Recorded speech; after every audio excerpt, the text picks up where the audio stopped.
Questão número 7, já em outro vídeo, vamos terminar essa revisão, essa primeira aula digital. Tá lá cheia. No curso de um processo, todos os participantes, a qualquer título, devem agir de forma leal, litigando de boa fé e tendo por paradigma uma atuação ética. A relação entre advogados, partes e o magistrado deve obedecer de forma bastante acentuada essas premissas, sob pena de se estabelecer, conforme o caso, uma série de responsabilidades de ordem processual ou pessoal e em face daquele que faltou com os deveres que lhe cabiam. Especificamente acerca da atuação dos magistrados nos processos judiciais, é correto afirmar. Ele quer falar do juiz. Se ele quer falar do juiz, você vai ler do artigo 126 ao 137, ok?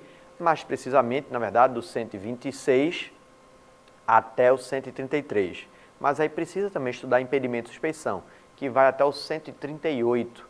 Mas aí o 138 é que se aplica as regras de impedimento e suspeição aos demais serventuários. Aí fica no 137, ok? Tá lá cheia.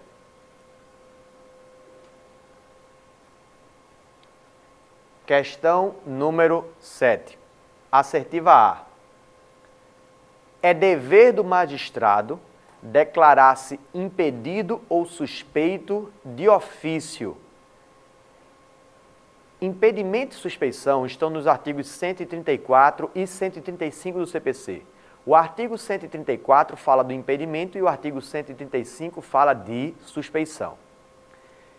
Perceba que o impedimento ele é mais grave do que a suspeição. Então, nas hipóteses de impedimento do artigo 134, que você vai ter que memorizar todos esses incisos, quero você decorando todos esses incisos. As hipóteses de impedimento, o juiz pode ou deve se declarar de ofício. Deve se declarar de ofício. E lembrando que quando o juiz declara de ofício o impedimento, o processo, ele na verdade não vai ser extinto. Na verdade, ele apenas será remetido ao seu substituto legal. No caso de suspeição, a situação, o tratamento também é de não extinção do processo e remessa ao seu substituto legal. Mas assim como no impedimento, o juiz também, na suspeição, deve se declarar de ofício.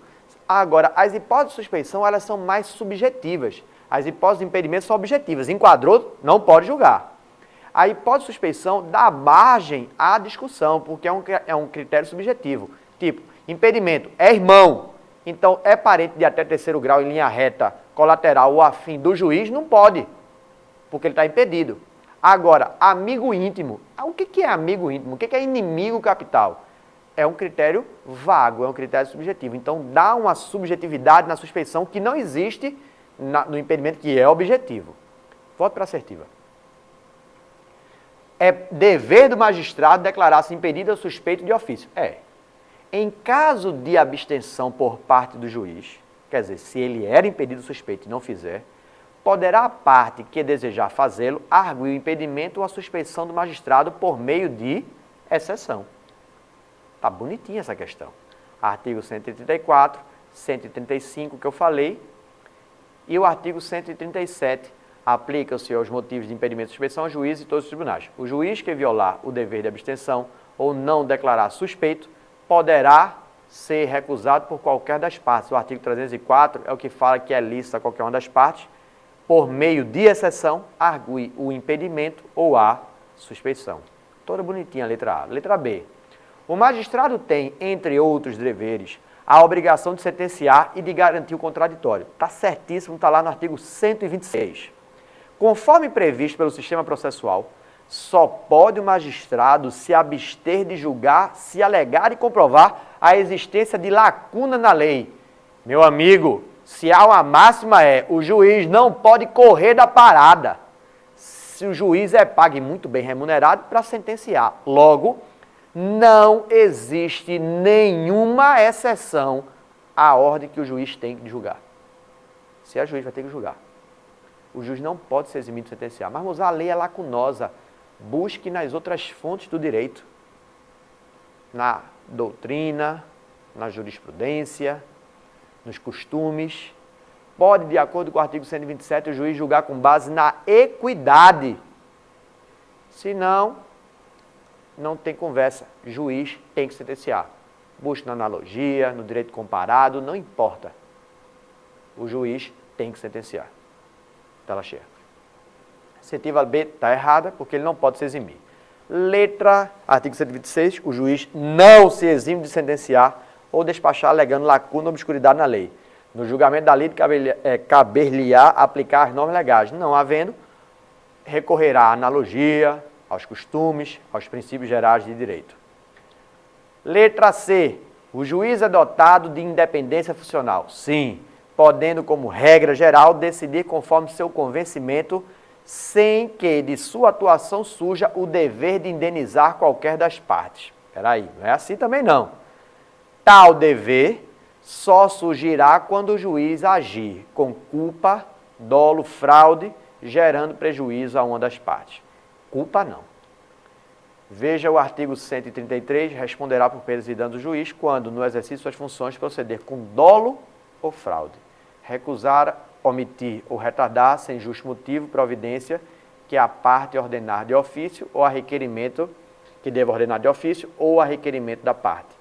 Então, perceba que a assertiva está errada porque ele fala de culpa. Na verdade, não há essa questão relativa à culpa. Letra D. A atuação do magistrado encontra claros limites no sistema processual, a fim de permitir que a própria sociedade exerça o devido controle sobre sua atuação. Estranho, né? Um desses limites está refletido na regra que veda a produção de provas de ofício pelo juiz. De jeito nenhum. Está lá no artigo 130, caberá ao juiz de ofício a requerimento das partes buscar a verdade, determinando as provas necessárias à instrução do processo, indeferindo as diligências inúteis ou meramente protelatórias. Sobre essas provas, inclusive, o juiz apreciará livremente, atendendo aos fatos e circunstâncias constantes nos autos, ainda que não alegado pelas partes. Senhores, princípio da livre investigação das provas. Não é comum o juiz, no processo civil, sair determinando a realização de provas de ofício. Isso é comum no processo penal, por causa da verdade real. No processo civil, verdade formal, não é assim. Mas pode, pode. Claro que pode, está aí no artigo 130. A letra D também está errada. Tela cheia. No curso de um processo, todos os participantes a qualquer título devem agir de forma leal, litigando. Em relação ao advogado, parte e magistrado devem obedecer de forma bastante acentuada essas premissas, sob pena de estabelecer, conforme o caso, uma série de responsabilidades de ordem processual ou pessoal, em face daquele que faltou com os deveres que lhe cabiam, especificamente acerca da atuação dos magistrados nos processos judiciais. Letra A, é dever dos magistrados declarar-se impedido ou suspeito de ofício. Em caso de abstenção por parte do juiz, ele não fez o que deveria ter feito, poderá a parte que desejar fazê-lo arguir o impedimento ou a suspeição do magistrado por meio de exceção. Vimos aqui que esta é a resposta da questão número 7. Questão número 8. As regras processuais impõem às partes deveres que devem ser observados ao longo do processo judicial.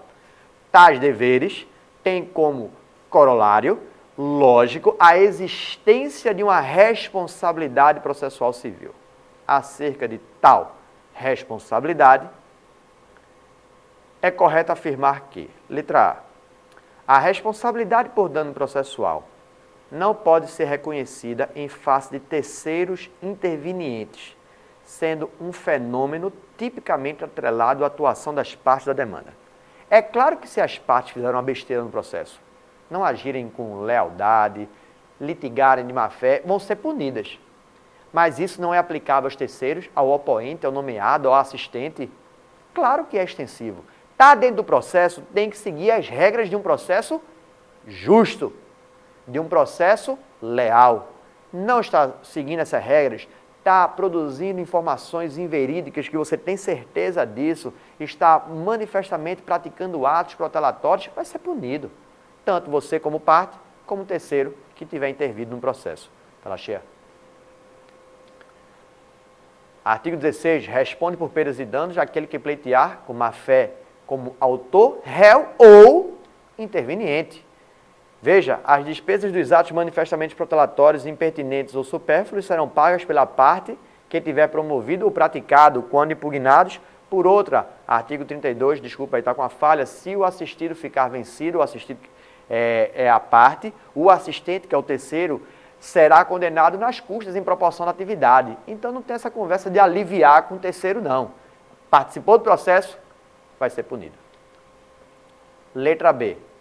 Havendo mais de um litigante de má-fé, tinham duas pessoas no processo, mais pessoas no processo, e elas estavam litigando de má-fé, ambas. O juiz deverá condená-los na proporção de seus interesses ou solidariamente, caso tenham se coligado para lesar o adversário. Vê o artigo 18.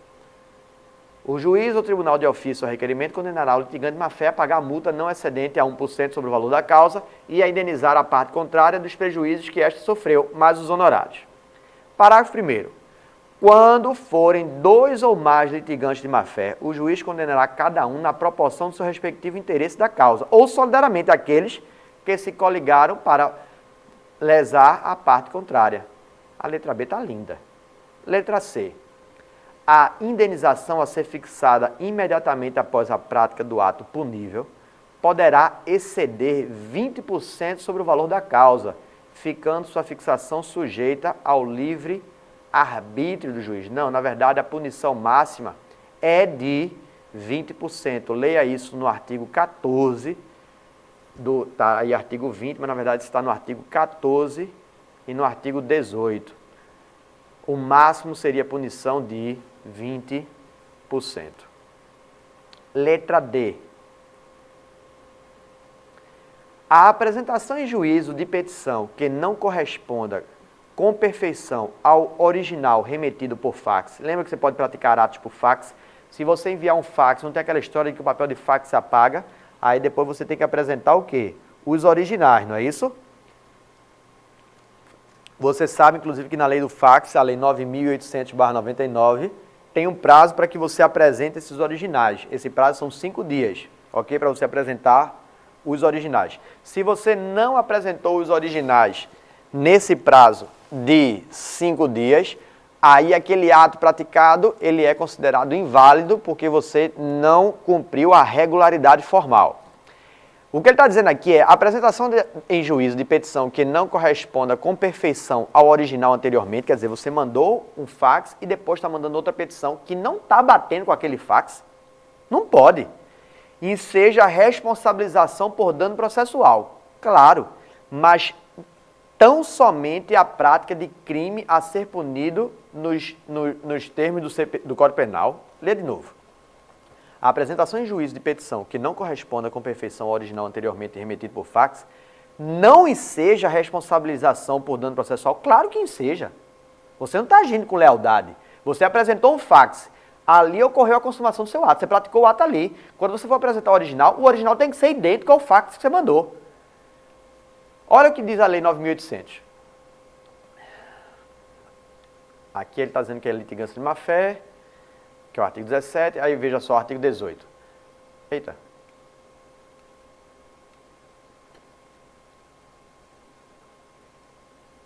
Aqui. É permitida às partes a utilização do sistema de transmissão de dados e imagens, tipo facsímile e outro similar, para a prática de atos processuais que dependam de petição escrita. Olha o que ele diz no artigo 2º. A utilização do sistema de transmissão de dados e imagens não prejudicará o cumprimento dos prazos e deverão os originais ser entregues necessariamente, olha aí, em até 5 dias do seu término. Terminou o prazo, você tem 5 dias para apresentar os originais. Aí vê o que ele diz aqui no artigo 4º. Quem fizer o uso do sistema de transmissão torna-se responsável pela qualidade e fidelidade do material transmitido e por sua entrega ao órgão judiciário. Quem tiver perdido, só lembrando que isso aqui é a lei 9.800/99, é porque não botou aqui, desculpe também, isso aqui é a lei 9.800/99. Olha o que ele diz no parágrafo único.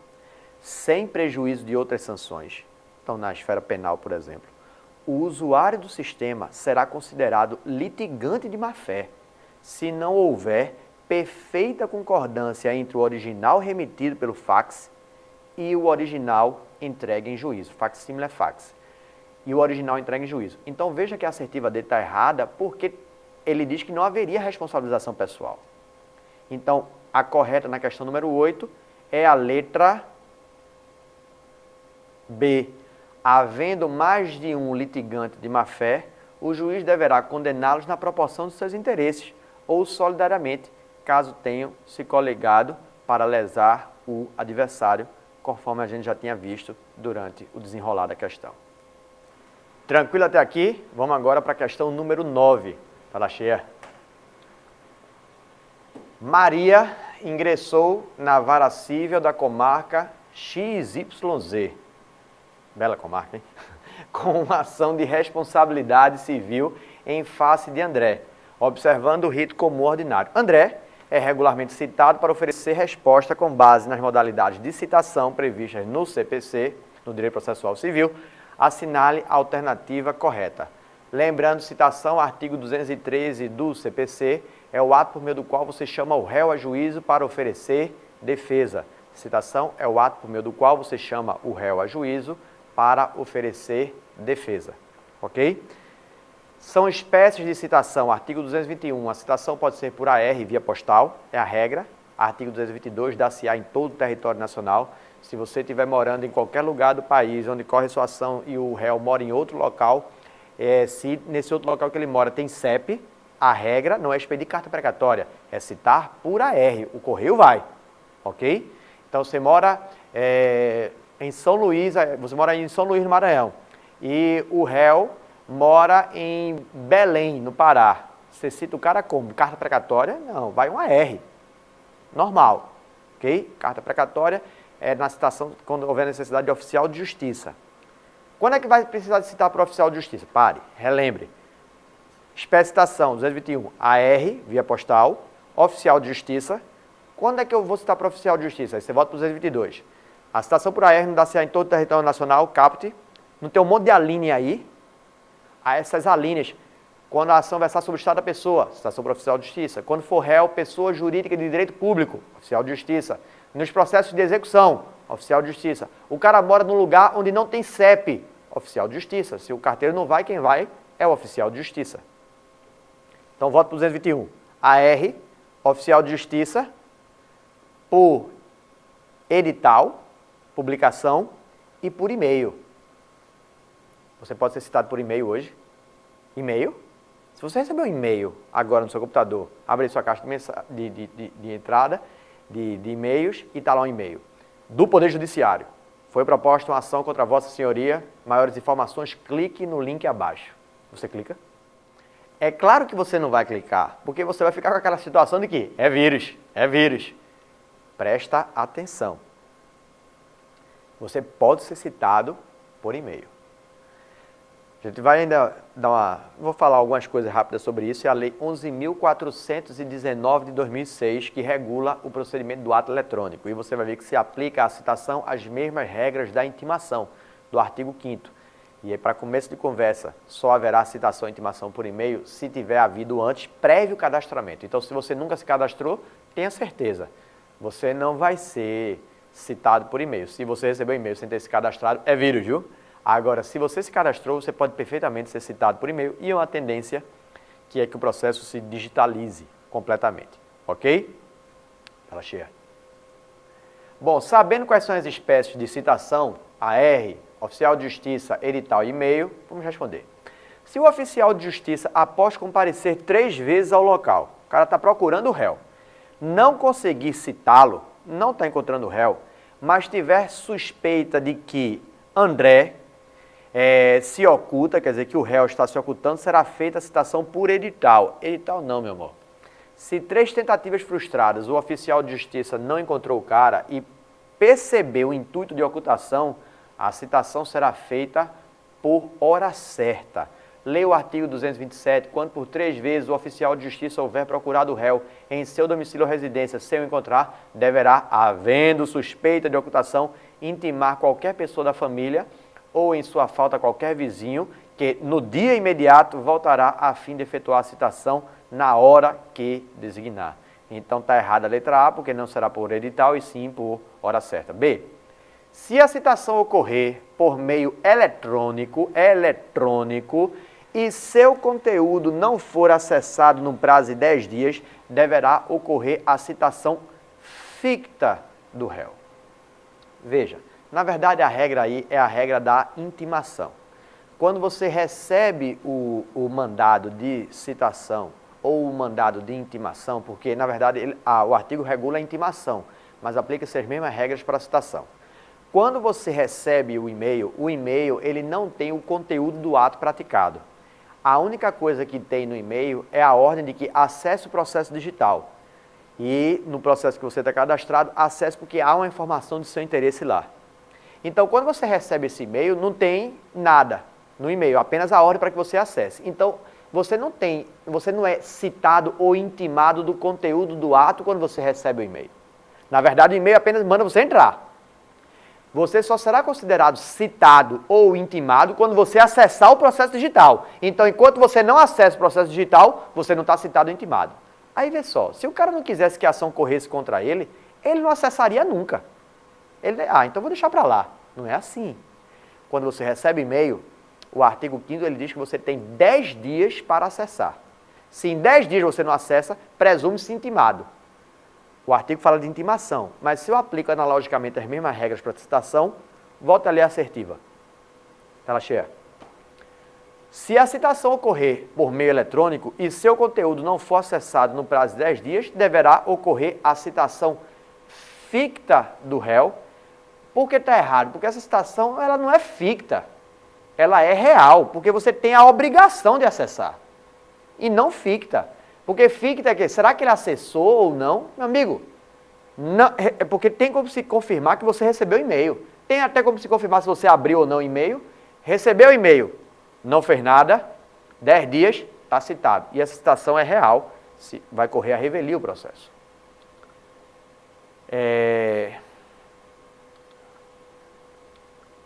Está aqui no artigo 5º, ele fala de intimações, mas aplica a mesma regra em relação à intimação. Aí ele diz no parágrafo 3º, a consulta referida no parágrafo 1º e 2º deste artigo deverá ser feita em até 10 dias corridos contados da data do envio da intimação, sob pena de considerar-se a intimação automaticamente realizada na data de término desse prazo. Ele não fala em nenhum momento que ela é ficta.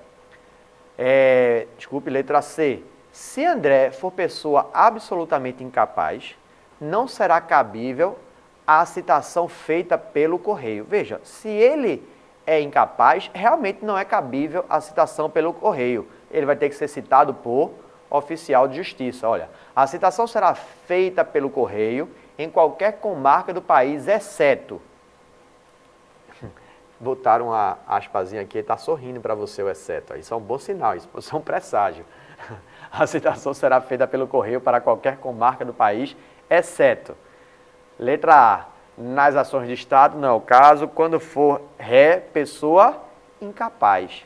Então, sendo a pessoa incapaz, realmente não será feita a citação pelo correio, será feita a citação por meio de oficial de justiça. Letra D.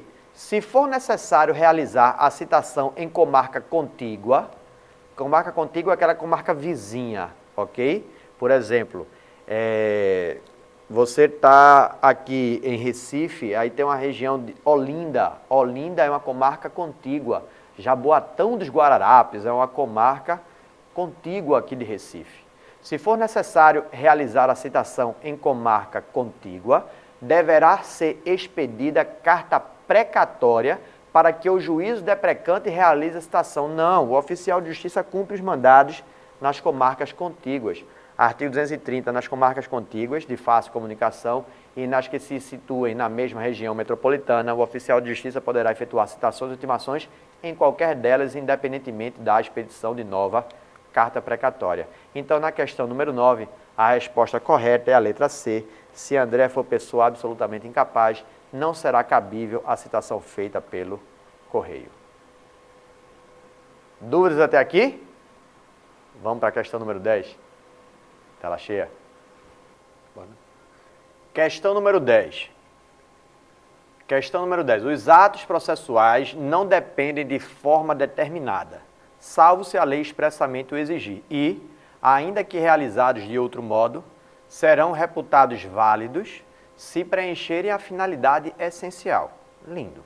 A respeito do tema, é correto afirmar que, letra A, compete às partes alegar nulidade dos atos na primeira oportunidade que lhes couber falar nos autos. Perfeito. Se há uma nulidade, as partes têm que falar na primeira oportunidade que tem para falar nos autos, sob pena de preclusão, exceto se a parte provar justo impedimento ou se a nulidade tiver que ser conhecida de ofício. Tá lindo. Porque, vê, se a parte tem uma nulidade, ela tem que falar na primeira oportunidade que tem. Se ela não falar na primeira oportunidade, ocorre preclusão, que é a perda da possibilidade de você arguir. Ok? Salvo se a matéria puder ser reconhecida de ofício. Porque na hora que ele diz que a matéria pode ser reconhecida de ofício, a nulidade é absoluta. É matéria de ordem pública. Em matéria de ordem pública não ocorre preclusão. Questão número a assertiva A está perfeita. Está lá cheia. Ao artigo 245. A nulidade dos atos deve ser alegada na primeira oportunidade que couber à parte falar nos autos, sob pena de preclusão. Não se aplica esta disposição às nulidades que o juiz deva decretar de ofício, nem prevalece a preclusão, provando a parte que houve um justo, um legítimo impedimento. Mozart, quais são as nulidades que o juiz pode averiguar de ofício? Toda matéria de ordem pública. Mozart, onde é que eu tenho acesso às matérias de ordem pública? Por exemplo, o artigo 301, as matérias que devem ser deduzidas pelo réu em preliminar da contestação. Artigo 301. Veja o parágrafo 4º, ele diz no parágrafo 4º do artigo 301, com exceção do compromisso arbitral, todas as demais matérias, condições da ação, pressupostos processuais, litispendência, coisa julgada, perempção, tudo isso é matéria que o juiz deve averiguar de ofício. Se há uma nulidade dessa, a parte tem que falar. Se ela não falar agora, na primeira oportunidade, essas matérias precluem? Não, porque essas o juiz pode averiguar de ofício. Letra B, está lá cheia? É proibida a distribuição da petição inicial que não esteja acompanhada do instrumento de mandato, ainda que haja procuração junta aos autos principais. É proibida a distribuição de petição inicial que não esteja acompanhada do instrumento de mandato? Veja, primeiro, se ela já está junta nos autos principais, teoricamente você poderia buscar. Mas ainda que você distribuísse a ação sem a petição inicial, isso não quer dizer que é proibido totalmente. Porque, por exemplo, no artigo 37, existe a questão de, nos atos de urgência, ou quando o advogado provar o justo motivo, ele poderá apresentar a procuração posteriormente em até 15 dias, prorrogáveis por mais 15. A gente já viu essa questão hoje aqui. Ok? Tá lá cheia.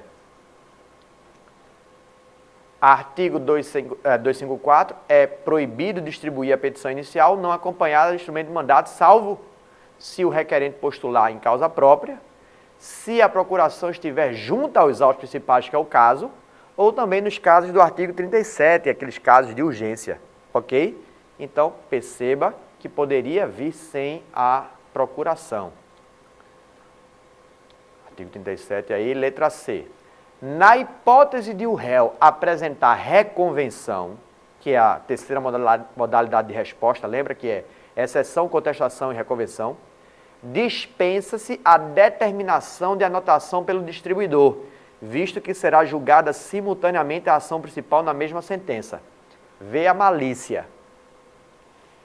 Reconvenção vai ser julgada na mesma sentença que julga a ação principal? Sim, artigo 318. Mas isso faz com que ela se descaracterize como uma ação? De jeito nenhum. Reconvenção é uma ação, então tem que passar pelo distribuidor, ok? A depender da política do tribunal da sua região, vai ter custas. Assim como modalidades de intervenções de terceiros, oposição, denunciação da lide, tudo isso é ação. Se tudo isso são ações incidentais, porque já existe uma ação, não importa, é ação. Então tem que passar pelo distribuidor. Tá lá cheia. 253. Distribuição por dependências, casos de qualquer natureza. Aí ele elenca, olha o parágrafo único. Havendo reconvenção ou intervenção de terceiro, o juiz de ofício mandará proceder à respectiva anotação pelo distribuidor. É uma ação, pô, tem que anotar no distribuidor. Letra D. Se um ato for anulado ou a nulidade afetar apenas parte do ato, nenhum efeito terão os atos subsequentes, prejudicando todos os que com aquele ou com a parte nula guardem ou não dependência. Vê o que ele está dizendo. Se um ato for anulado ou a nulidade afetar apenas parte do ato, nenhum efeito terão os atos subsequentes, prejudicando todos os que com aquele ou com a parte nula guardem ou não dependência. Ou não dependência quer dizer, na hora que ele diz ou não dependência, até aí estava indo bonitinho. Mas quando ele diz ou não dependência, quer dizer que um ato que não tem nada a ver com aquele ato nulo vai ficar prejudicado. Exagerou. A assertiva ficou errada por conta desse finalzinho. Fala cheia. Anulado o ato, reputação de nenhum efeito todos os subsequentes, que dele dependam. Todavia, a nulidade de uma parte do ato não prejudicará as outras que dela, sejam independentes. Então, na hora que ele diz que não há com dependência ou sem dependência, ele exagerou. A questão número 10, a resposta é a letra A. Compete às partes alegar nulidades dos atos na primeira oportunidade que lhe couber falar nos autos, sob pena de preclusão, exceto se a parte provar um justo impedimento ou se a nulidade tiver que ser conhecida de ofício. Certo, galera? Respondemos aqui 10 questões hoje, nesse tempo que tivemos na primeira aula. Espero que tenham gostado e que tenha sido proveitoso para a sua aprendizagem e principalmente para a sua preparação para a prova da ordem. Lembra você que qualquer dúvida que tenha surgido, insisto, mande sua pergunta pelo sistema de ensino do próprio ATF Online, o EAD, use o EAD, converse com o professor por ele. Também não esqueça que há a possibilidade de você mandar sua pergunta pelas redes sociais. Não deixe de curtir a fanpage do ATF Digital, cheia de promoções, cheia de novidades, cheia de materiais. Então, curta para ficar tendo acesso a isso. Ou siga os professores, por exemplo, pode me seguir também pelo Facebook, é só me adicionar como seu amigo. Ok? Dúvidas? Espero que tenham gostado. Galera, até a próxima. Tchau, tchau.